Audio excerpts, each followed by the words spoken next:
علیکم ورحمۃ اللہ وبرکاتہ۔ میرے بھائیوں دوستوں، مضامین و خلاصہ جات قرآن کے حوالے سے جو سلسلہ چل رہا ہے اس کی آج جو نشست ہے وہ سورت نمبر 5 کے اوپر ہے، جو ترتیبی قرآنی کے اعتبار سے تو 5 نمبر سورت ہے، جبکہ ترتیبی نزولی کے اعتبار سے 112 نمبر سورت ہے۔ اس کا نام سورۃ المائدہ ہے۔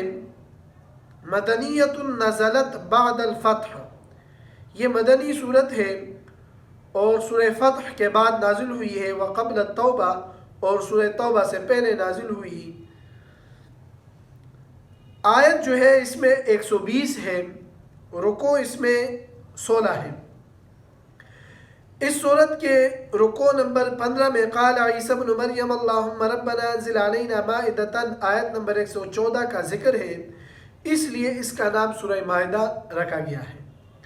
موضوع سورت اصلاح عرب، عقود سے مراد عام ہے عقد بالخالق یا عقد بالمخلوق۔ جس وقت انسان عقد بالخالق کی مشق کر لے گا تو ایفاء عہد بالمخلوق بھی آسان ہو جائے گی۔ یہ حضرت لاہوری رحمۃ اللہ علیہ کا قول ہے۔ ربط مع سورۃ النساء نمبر 1، سورۃ النساء میں امور انتظامیہ کا تفصیلی بیان تھا اور ہر حصے کے بعد نفی شرک فعلی اور شرک فی التصرف کا بقدر ذکر بیان تھا۔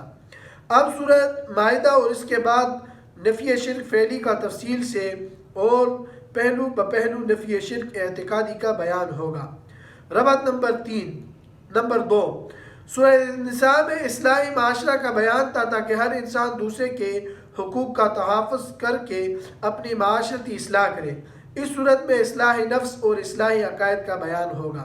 ربط نمبر 3، سورۃ النساء کے آخر میں یبین اللہ لکم ان تضلوا، یعنی اللہ تعالیٰ یہ احکام اس لیے کھول کر بیان کرتا ہے کہ تم گمراہ نہ ہو جاؤ۔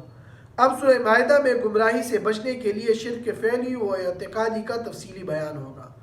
خلاصہ سورۃ المائدہ، مضامین کے اعتبار سے اس کے 2 حصے ہیں۔ حصہ اول ابتدا سے واللہ علی کل شیء قدیر، رکوع نمبر 6 آیت نمبر 40 تک ہے۔ اس حصے میں مذکورہ بالا دونوں قسم کے شرک کا رد ہوگا۔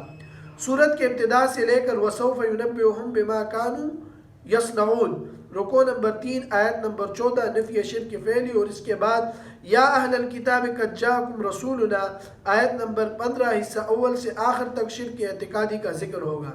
نیز شرک فعلی کے رد کے دوران یا ایھا الذین آمنوا اذا قمتم، آیت نمبر 6 سے امر مصلح یعنی نماز کا ذکر ہوگا۔ حصہ اول کے اختتام کے بعد تخویفیں اور بشارتیں مذکور ہوں گی۔ وما علینا الا البلاغ المبین۔